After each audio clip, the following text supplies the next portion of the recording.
With your thundering round of applause for her appreciation, welcome Zainab Ali, who is representing the Learners High School, Chuminda.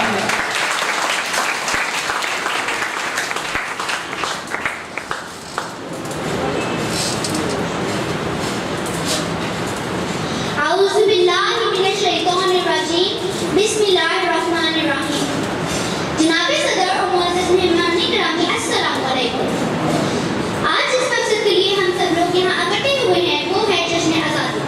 69 برس پہلے آج ہی کے دن یعنی 14 اگست 1947 کو ہمارا پیارا وطن پاکستان مارچ سے وجود میں آیا.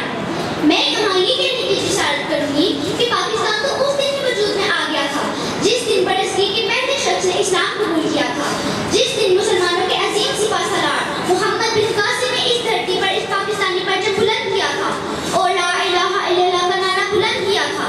یہ سرزمین اس دن ہی پاک ہو گئی تھی جب محمود غزنوی نے مشرکوں کا پہلا مندر زمین بوس کر دیا تھا.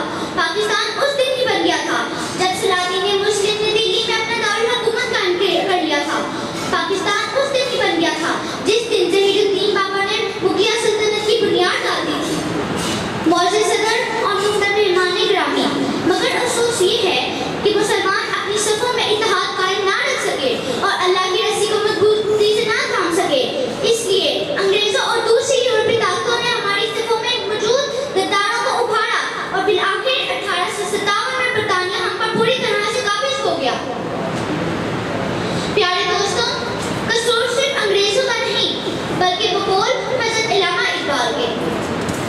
تقدیر قاضی کا یہ فتویٰ ہے ازل سے، تقدیر قاضی کا یہ فتویٰ ہے ازل سے، ہے جرم ضعیفی کی سزا مرگ مفاجات. قوموں کی تاریخ کے متعلق حضرت علامہ اقبال یوں فرماتے ہیں: آ تجھ کو بتاؤں میں تقدیر امم کیا ہے، آ تجھ کو بتاؤں میں تقدیر امم کیا ہے، شمشیر و سنا اول تعوس و رباب آخر.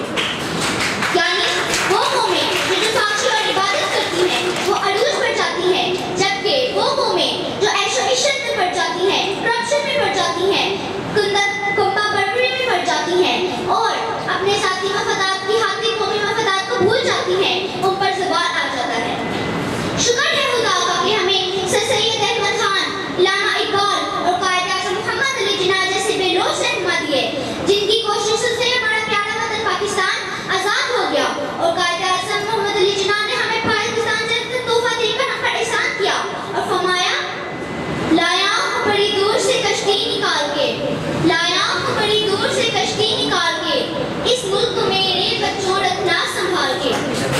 آئیں ہم آج کے دن یہ عہد کریں کہ ہم اپنے پیارے وطن پاکستان کو اس دل جان سے حفاظت کریں گے اور دوبارہ کبھی بھی کسی قوت کو یہ موقع نہیں دیں گے کہ وہ ہمارے عرض پاک کو اپنا غلام بنا سکے، ورنہ حضرت علامہ اقبال کی روح ہم سے شکوا کرے گی.